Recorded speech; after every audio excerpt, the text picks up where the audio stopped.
Oi, sejam muito bem-vindos de volta aqui no meu canal. Aqui eu falo sobre livros, leitores e literatura. O meu nome é Júlia e se tu também gosta de conversar sobre essas coisas, seja bem-vindo para se inscrever aqui. Nesse vídeo eu vou falar sobre as últimas leituras que eu li nessas últimas semanas e eu já tenho a maravilha de começar esse vídeo falando sobre um livro que eu gostei muito. Eu gosto muito quando eu consigo começar os vídeos falando sobre boas leituras, porque eu acho meio chato se eu já chego aqui, sabe, xingando e metendo pau num livro.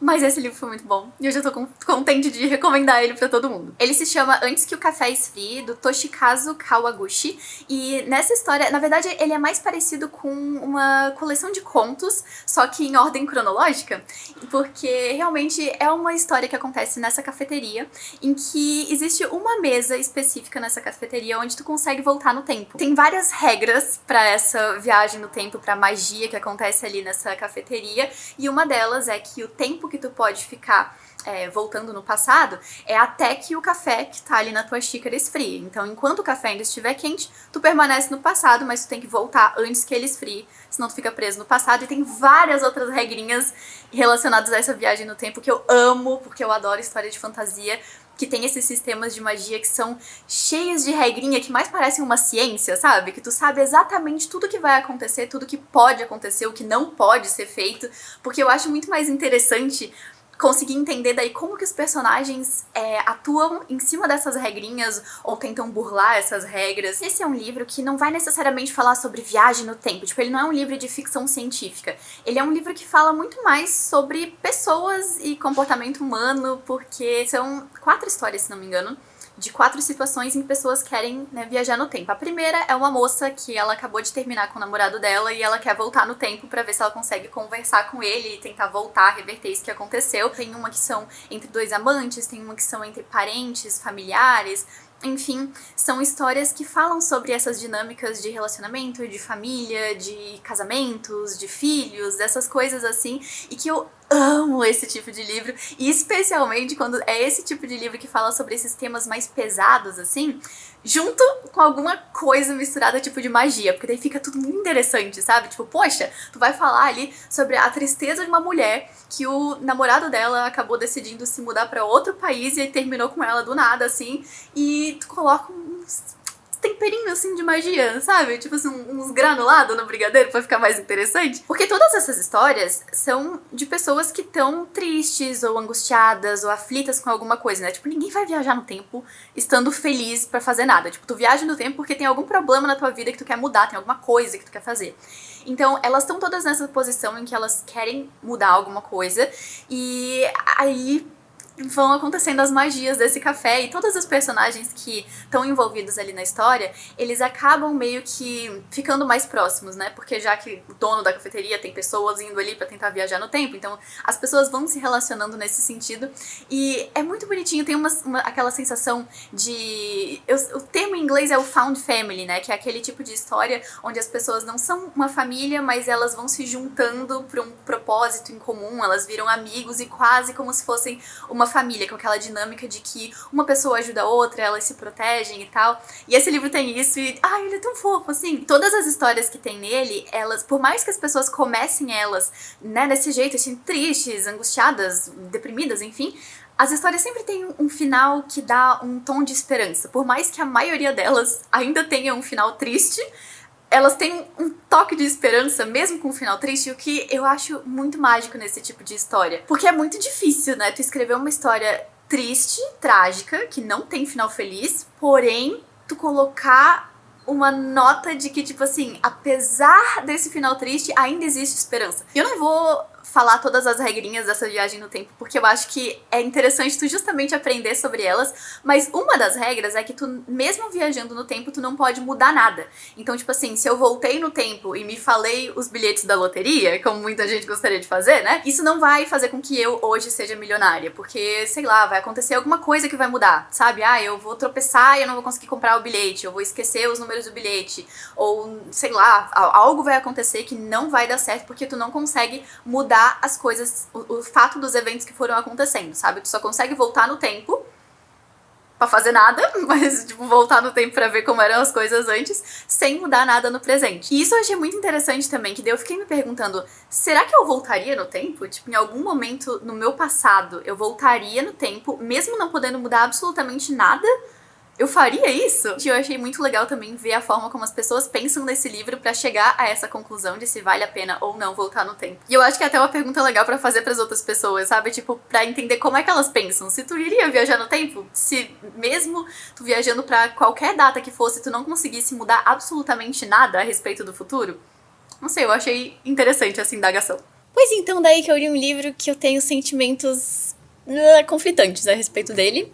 O que me irrita, porque é um clássico que eu só ouço as pessoas falando bem, então, né, enfim. É Jane Eyre. Coisas que eu gostei muito nesse livro. Primeiro, a escrita da Charlotte é muito, muito boa. É um tipo de livro que eu não costumo gostar, no sentido de que ela descreve muito as coisas. Sabe quando os autores chegam assim, tipo, ai, o personagem entrou numa sala. Aí ele vai começar a descrever. Ah, porque tinha uma poltrona de tecido não sei o que, era rosa, com detalhes de uma estampa de ursinhos e nananã, e ele fica descrevendo as coisas. Eu costumo achar isso extremamente entediante, mas nesse livro aqui, a Charlotte descreve muito as coisas também, tanto de cenário das coisas que estão acontecendo, quanto da aparência dos personagens, sentimentos, nananã, e eu não achei entediante. Esse livro foi muito fácil de ler. Tu pega ele, tu começa a ler, ele é viciante, ele é muito tranquilo de ler, mesmo ele tendo sido escrito em 1800 e sei lá o que. A linguagem, ela tem, assim, umas palavras que não são mais tão usadas hoje em dia, mas ainda assim é um livro muito fácil de ler. E isso me surpreendeu positivamente. Outra coisa que eu gostei muito nesse livro foi a personagem da Jane. Ela é uma menina que os pais dela morreram e ela acaba indo morar com uma tia. Só que essa tia não gosta dela, os filhos dessa tia, né, os primos da Jane também não gostam dela. É uma situação meio Cinderela, assim, que ela tá lá com uma mulher que não gosta dela, outras crianças também não gostam, enfim. Em determinado momento, essa tia decide enviar a Jane pra uma escola, tipo aqueles internatos. Beleza, a Jane vai pra lá, ela cresce, fica um pouquinho mais feliz de vida, longe dessas pessoas que odeiam ela. Quando ela termina a escola, ela pode começar a trabalhar como professora, e daí ela vai trabalhar como professora particular numa casa desse cara chamado Sr. Rochester. E aí que o livro começou a ficar meio, né, pra mim. Porque eu gostava muito da personagem da Jane. Ela é o tipo de pessoa que, assim, eu até fiquei um pouco chocada, porque eu não esperava que uma mulher, num livro de uma história que foi escrita em 1800 não sei o quê, fosse tão, assim, empoderada e do jeito de mulheres atuais, sabe? Ela fala o que ela pensa mesmo. Vão ter consequências pras coisas que ela faz? Sim, muitas, inclusive. Mas ela, tipo, é isso. Eu faço o que eu quero, vai dar merda nisso aqui, vai, mas fazer o quê? É o que eu acredito, é o que eu quero fazer. Mesmo que eu não fosse, né, trilhar os mesmos passos que ela, eu entendo ainda exatamente por que ela tá fazendo as coisas. Então ela fez muito sentido pra mim. Só que aí chegou na parte que eu e o livro, a gente teve umas desconversas ali. Eu e a Jane, especificamente. Porque dessa maravilhosa, começa a rolar um romance ali entre a Jane e esse senhor Rochester, que é o dono da casa onde ela tá trabalhando. Como é que eu vou explicar? Eu detestava o Sr. Rochester, eu achava ele um chato insuportável. Ele começa a gostar da Jane, eles começam a conversar, tal.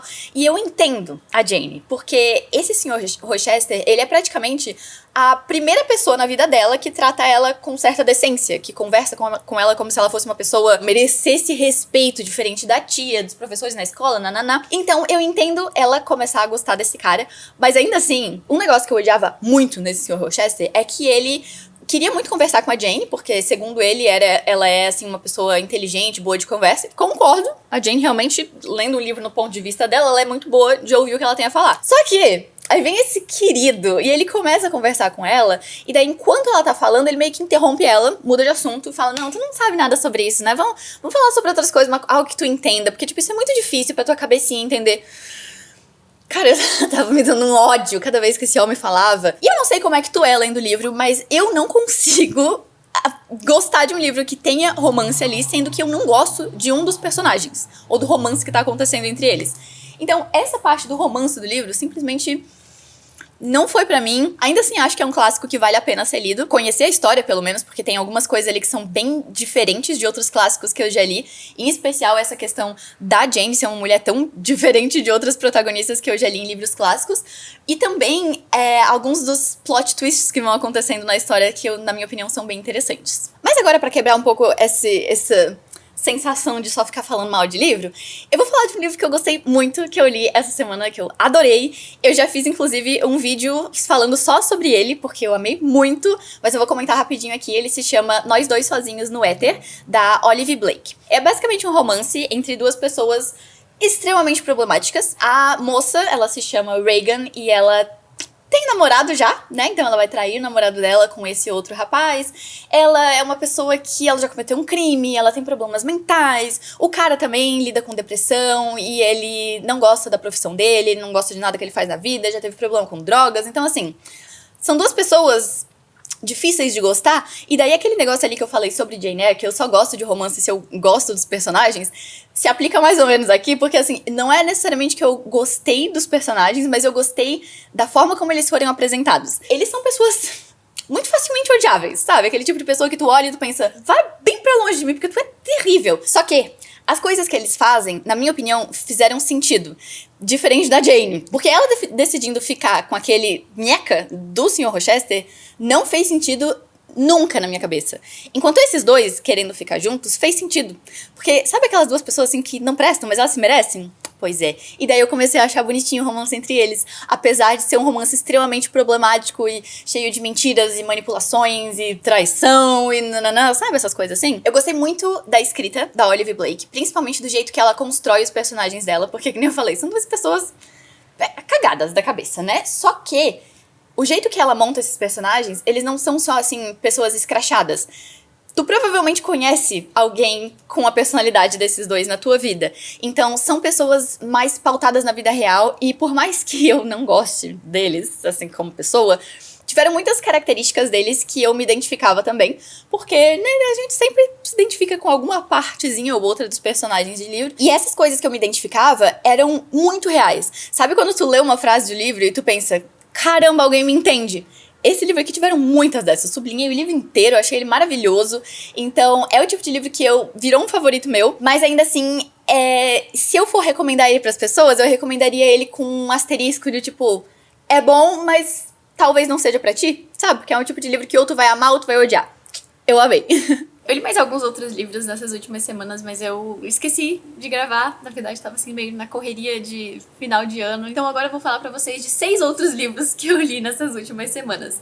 Um deles foi Tudo Que Eu Sei Sobre o Amor, da Dolly Alderton. Eu não tinha a menor ideia de quem era a Dolly Alderton antes de começar a ler esse livro. Ele é uma biografia da vida dela e foi um pouco estranho ler a biografia de uma pessoa que eu nem sei quem é. Eu, na verdade, achava que ia ser um livro mais de autoajuda, com frases motivacionais, inspiradoras sobre amor e tal. E tem isso também, mas ela traz esse tipo de informação contando sobre a própria vida. Conforme ela vai falando sobre amor nesse livro, ela não fala só sobre o amor romântico, ela fala sobre amor entre amizades, de familiares, enfim, vários tipos de amor que a gente pode ter, né? Amor próprio. E o que eu mais gostei foi quando ela fala sobre o amor entre amigos. Ela tem uma melhor amiga ao longo desse livro, que elas se conheceram desde pequenas e passam ali anos juntas numa amizade. E o jeito que ela descreve a amizade entre essas duas e o amor entre elas é tão perfeito, porque é a mesma coisa do amor romântico, o amor com qualquer outra pessoa, mas é aquela sensação de que tu conhece aquela pessoa, tu sabe aqueles pequenos detalhezinhos de que a pessoa gosta de comer a comida desse jeito, ela tem esses hábitos diferentes, aquela história que a pessoa sempre conta quando ela conhece alguém novo, e ela sempre tem que contar a história de quando ela, sei lá, caiu, quebrou o braço. Esses detalhezinhos, assim, das pessoas que tu conhece, de tipo, tu conseguir ficar sentado, conversando com essa pessoa por horas, e o assunto nunca vai acabar, porque tu consegue falar sobre o que tu quiser, tu consegue ser tu mesma, e a pessoa consegue ser ela mesma, sem tu ter que ficar tentando agradar ou tentar criar máscaras, sabe? Tipo, isso é o amor. E ela fala sobre isso numa parte onde ela tá especificamente falando dessa amiga dela, mas na minha opinião o amor é isso empacotado pra diversas outras situações, né? Seja romance, família, enfim. E o engraçado foi que quando eu tava chegando mais pra parte do fim desse livro, mesmo que eu não tivesse a menor ideia de quem que era essa Dolly na hora que eu comecei a ler ele, no final eu já sentia que eu era amiga dela, sabe? Porque eu conhecia aqueles detalhes mais íntimos da vida dela, umas coisas coisa assim que, poxa, por que alguém saberia esse detalhe? Uma coisa que me fez me conectar bastante com ela é que ela fala sobre tantas situações que parecem bestas, sabe aquela coisa de nenhuma experiência única? Ela conta de algumas coisas que eu fico assim, nossa, eu também já pensei nisso e não sabia que outras pessoas também pensavam dessas coisas. Então, por exemplo, tem um momento em que a melhor amiga dela conhece um outro cara, começa a namorar, fica noiva, e ela fala que ela sente ciúme dessa amiga dela. De que, poxa, sabe, era a minha amiga, agora ela não tem mais tanto tempo pra mim, ela tem, tá cuidando da vida dela, tá seguindo a vida dela, e como a gente sente ciúmes dos amigos, tanto quando eles começam a namorar, ou quando, poxa, sei lá, a carreira dessa pessoa tá melhor do que a minha, essa pessoa tá mais feliz do que eu, e tu fica se comparando e tem ciúmes, mas ao mesmo tempo tu tá feliz por aquela pessoa. Essa confusão de sentimentos. Tem bastante coisa que ela fala que é mais na nossa realidade do momento agora, então ela fala sobre tu conhecer alguém na internet e tu meio que idealizar essa pessoa e criar aquelas expectativas gigantescas, e quando tu conhece a pessoa na vida real, tu fica... não sei, não era bem isso que eu queria. Daí um outro livro que eu li foi Frankenstein, da Mary Shelley. E esse livro foi uma experiência, porque eu achava que eu já sabia tudo sobre Frankenstein. Quem é que não conhece a história do Frankenstein? Mas eu estava bem enganada. Já no começo do livro, eu já fiquei confusa, porque são cartas de uma pessoa enviando pra uma tal de Margaret. E daí fica lá a pessoa falando da Margaret, e eu pensei o quê? Vou chegar no final do capítulo, né, vai estar lá, assinado Victor Frankenstein. Não, assinado Robert. Mas meu Deus, quem é Robert? Quem é Margaret? Li a próxima carta, de novo, Robert falando com essa tal de Margaret. Até que eu leio mais um pouco e daí chega o tal do Victor Frankenstein. Mas eu fiquei muito confusa, eu jurava que eu tava lendo o livro errado. Mas se tu nunca leu esse livro e tiver interesse de ler, eu vou te explicar que começa realmente com carta desse cara aleatório pra irmã dele, e daí ele tá numa expedição de navio, assim, e ele encontra o Victor Frankenstein. O Victor entra no navio dele pra pedir ajuda e tal. E o Victor começa a contar a história dele, né? De como ele era uma criança que tinha muito interesse acadêmico e começou a estudar. E daí ele começou a se interessar pela parte ali meio biologia, de umas filosofias sobre o estudo humano que os professores dele não concordavam, mas ele ficou assim, curioso, até que ele começa a desenvolver essas coisas que os professores não recomendavam e cria o tal do monstro, né? Do Frankenstein. Inclusive, essa criação do monstro eu também achei muito estranha, porque a parte que descreve a criação do monstro é um parágrafo. Tava aqui, né, fazendo minhas coisas, criou o monstro. Próximo parágrafo já é ele se cagando de medo, fugindo, largando o monstro lá, né, tipo um pai ausente, assim, porque ele não sabe o que fazer com aquele monstro, ele tá assustado, porque é um monstro horrível, né, ele fez com partes de cadáveres, então não é a coisa mais bonitinha de se ver. Se tu piscou, se tu tá lendo assim, meio que cabeça voando, tu não vai nem entender o que tá acontecendo, porque é muito rápido. E eu realmente achava que, poxa, a criação do monstro que deu a origem a toda essa história fosse maior. Mas não é. E daí, claro, o livro vai abordar esses temas de solidão, de preconceito, né? Porque esse monstro daí, coitado também, ele meio que não tem culpa de nada, né? Ele foi criado com a aparência de um monstro, mas ele tem um coração... não sei se eu diria bom, mas ele tem um coração neutro, pelo menos no começo. Só que ele tá perdido, tá sozinho, as pessoas têm medo dele, as pessoas atacam ele, então, eventualmente, ele começa a ter umas reações ao que tá acontecendo em volta dele. Então, tem bastante dessa discussão de, tipo, injustiças do mundo, de preconceito. E eu achei interessante também as desgraças do próprio Victor, que é o cara que criou, né, o monstro. Porque ele... primeiro que assim, ele cria o monstro, ele fica assustado, ele foge, e ele só vai reencontrar o monstro alguns anos depois, e nesse meio tempo ele fica simplesmente desesperado, porque o monstro começa a atacar outras pessoas e ele fica assim, eita, que tristeza, né, nossa, esse assassino aí, que perigo, menina, cuidado. Ele fica assim, se fazendo de sonso, mas ele fica desesperado também, porque as pessoas que o monstro tá matando são conhecidas dele, né, as pessoas que ele gosta, e só que é uma controvérsia que ele tem dentro dele, que ele fica preocupado, que ele não quer que as pessoas que ele ama morram, obviamente, mas ele também não quer fazer nada, porque se ele tentar fazer alguma coisa pode ser que ele morra, se ele tentar alertar a polícia, vão prender ele, então ele fica muito nessa coisa, tipo assim, tu fez uma coisa que tu sabe que é errada, meio de criança, sabe? Tu fez uma coisa que tu sabe que é errada, mas tu não quer contar pros seus pais porque tu sabe que tu vai levar esporro depois. Então ele fica nisso o livro inteiro, e ele vê as consequências das ações dele, mas ele fica assim, tem nada a ver com isso. Uma coisa que eu não gostei muito foi da escrita desse livro, porque, que nem eu falei, ele é em formato de cartas, assim, então é esse Robert contando pra irmã dele as coisas que foram acontecendo, e daí vem o Victor e conta pro Robert as coisas que aconteceram na vida dele. Tem uma cena também que tem um monstro contando pro Victor o que aconteceu, e daí o Victor conta pra esse Robert, o Robert conta pra Margaret.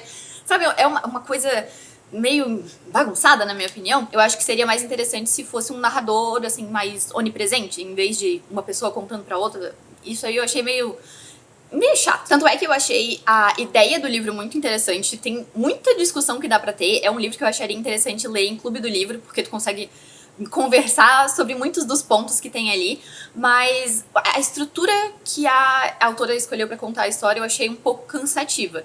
Mas ainda assim eu acho muito interessante ler esse livro. Ele é um livro curtinho e eu ainda acho que vale a pena testar e conhecer esses detalhezinhos ao longo dela. E daí a gente vem pra uma releitura que eu reli com a minha irmã, e foi muito divertido reler livro com ela, que nós duas já tínhamos lidos, que é a trilogia Jogos Vorazes. Eu adoro que essa série, inicialmente, ela é uma distopia, uma série de ação, mas aos poucos ela vai ficando muito, muito mais complexa do que isso, e ela vai falar sobre traumas psicológicos, sobre guerra, sobre política, sobre pessoas usando umas às outras como pecinhas num jogo para que elas mantenham o poder, o status e o controle de tudo que tá acontecendo. E eu fico um pouco chocada que isso aqui é um livro que eu li quando eu tinha, sei lá, tipo 16, 17 anos, e eu entendi todos esses aspectos. Tanto que é por isso que eu gosto tanto de aprender essas coisas com literatura, porque com 16 anos eu nunca nem ia ter interesse em ler sobre esse tipo de coisa. Mas numa história, eu amo. Então eu adoro quando os autores conseguem pegar esses temas assim super relevantes e complexos mesmo e falar, explicar, né, de forma mais alegórica. Que é interessante, né, num livro de ação, que cada capítulo que tem nesse livro acontece alguma coisa. No final de todos os capítulos tem alguma reviravolta, alguma revelação, ou acontece uma tragédia, uma desgraça. Todo final de capítulo tem uma coisa grande que acontece, que tu lê viciado, porque tipo, não dá pra parar agora, né? Eu gosto muito também que essa trilogia se passa dentro da cabeça da Katniss, né? Em primeira pessoa. Só que tem pouco diálogo no livro. Principalmente, assim, no terceiro mesmo, no primeiro, enquanto ela tá lá sozinha na arena, não tem muito diálogo. Então é mais só ela dentro da cabeça dela, pensando e pensando e pensando. E eu, como uma pessoa que gosta muito de pensar também, me identifiquei. Mas o que eu gosto mais especificamente disso é que tu consegue ver a linha de raciocínio conforme ela vai chegando a certas conclusões, decidindo o que fazer, como ela muda de ideia o tempo inteiro. Em um capítulo ela ama o Pita, no capítulo seguinte ela quer matar ele, no próximo capítulo, nosso amor da minha vida. Eu ria muito com isso, ela muda de ideia, não só sobre o Pita, mas sobre muitas coisas o tempo inteiro. E eu amo isso porque, primeiro, que a Suzanne Collins usa meio que isso pra conseguir te mostrar os dois lados de um argumento, né? A opção A, a opção B, e os pontos bons desse daqui, os pontos bons daquele, ruins, enfim, mas também como é a realidade desse negócio, da gente ser criaturas indecisas, que a gente gosta de uma coisa e daqui a pouco a gente não gosta mais, e daí tá tudo certo, e daqui a pouco eu odeio Pita, e daí tu percebe que não, na verdade as coisas que ele fez foram pra ajudar, e ele tava só de uma falta de comunicação, então agora eu amo Pita, mas ele fez outra coisa. Amo essa confusão, essa loucura que é estar dentro da cabeça de uma adolescente, porque eu me sinto dentro da cabeça dela até hoje e eu gosto muito desse tipo de história. Eu acho que o estilo de escrita da Suzanne Collins, ele é um estilo mais direto e reto, me lembra bastante do estilo do Brandon Sanderson, porque não tem, assim, muito aquela escrita cheia de firula. Eu amo marcar meus livros, mas esses livros aqui não tem muita coisa de marcação, porque não é uma escrita poética, nananã. Tem algumas frases bonitas, sim, não tô falando que a escrita é ruim, mas o foco dela é mais na ação, é em te passar a ação das coisas que estão acontecendo, de passar essas discussões mentais que tu vai ter com a Katniss ali, e isso faz com que o livro seja muito rápido de ler, as coisas acontecem o tempo todo, a cada página tem alguma coisa acontecendo, tem alguma discussão, tem alguma treta, mas não tem essa escrita que eu acho divertida, bonitinha, de ficar, né, destacando o tempo todo. Inclusive, a construção de mundo dessa trilogia eu acho muito boa, porque tem vários pontos que são detalhezinhos, que é assim, um parágrafo que tu descobre uma coisinha. Por exemplo, no segundo livro tem uma festa em que ela vai em que ela come um monte, ela tá cheia, ela não quer mais comer, e daí chegam umas pessoas e falam assim, menina, toma esse negocinho aqui que tu vai vomitar, e daí tu vai conseguir comer mais um pouco, não vai estar cheia, porque é uma delícia, tu vai ter vontade de comer. E são detalhecinhos como essa cena, que é minúscula, que te ajudam a entender melhor como é que funcionam as coisas nesse mundo, a estrutura política, como que as pessoas socializam e tal. E eu amo esse tipo de coisa em histórias, quando são micro interações entre as pessoas que te contam coisas que tu precisaria de páginas e páginas pra entender. Outra coisa que eu acho engraçado, que eu não costumo gostar, mas nesse livro eu gosto, é o triângulo amoroso. Preferiria que não existisse triângulo amoroso, pra ser bem sincera, ai, preguiça, sabe? Mas nesse caso, eu acho que foi bem executado, porque a Katniss, ela começa meio que fingindo gostar do Peeta, e daí aos poucos ela vai se apaixonando por ele. E com Gale é meio que o contrário, né? Ela já é próxima dele, aos poucos ela vai desapaixonando conforme ela conhece quem ele verdadeiramente é e conhece as diferenças morais ali que os dois têm. Então, na minha opinião, foi um triângulo amoroso que fez um pouco mais de sentido, principalmente nessa parte que ela tá fingindo gostar de um, não é necessariamente que ela está apaixonada pelos dois ao mesmo tempo.